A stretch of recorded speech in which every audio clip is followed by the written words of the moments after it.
महापालिकेच्या तर्फे आम्ही सर्वांचं बुक देऊन स्वागत करतो आणि ह्या पुस्तकाचं टायटल आहे अदम्य जिद्द।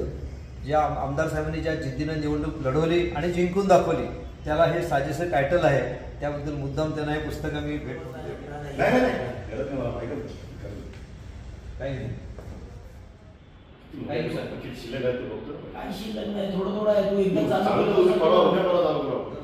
श्री महेश चौगले साहेब यांचं आमच्या इथे महापालिकेमध्ये मनापासून हार्दिक स्वागत आम्ही करत आहोत आणि त्यांची 3rd टर्म ही आमदारकीची आहे।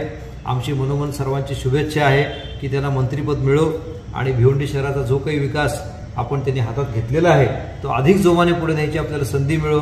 त्या दृष्टीने फंडसाठी सुद्धा आमची आता चर्चा झाली आणि चौगले साहेब आग्रही आहेत की आपल्या भिवंडी शहराचे जे रोड वायरिंगचं काम जे होतं त्या आचारसंहितेच्या काळात थांबवावं लागलं होतं, आता ते काम लवकरात लवकर सुरू करू म्हणून त्यांनी आम्हाला इथे सूचना दिलेली आहे।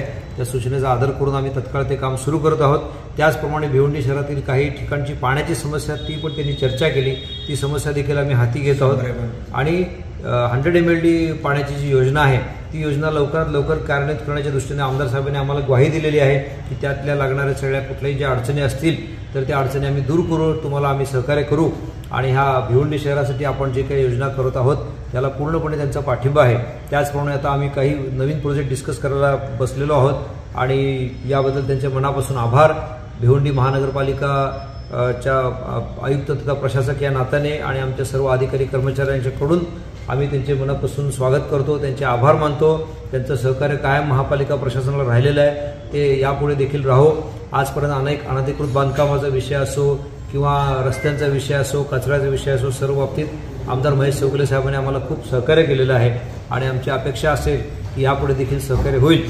त्याचप्रमाणे भिवंडी शहराचा संपूर्ण जो काही सर्वांगीण विकास आहे यासाठी जो लागणारा निधी आहे आणि यासाठी लागणारं जे नियोजन आहे त्याबद्दल माननीय जिल्हाधिकारी साहेबांच्या समोर आम्ही काही प्रस्ताव घेऊन जाणार आहोत आणि त्यासाठी आमदार साहेबांचा आम्हाला पाठिंबा लागणार आहे, त्याच्याबद्दल त्यांनी अनुमोदन दिलेलं आहे। अशा रीतीने हे आज आमचं एक नवीन पर्व सुरू झालेलं असं मी समजतो।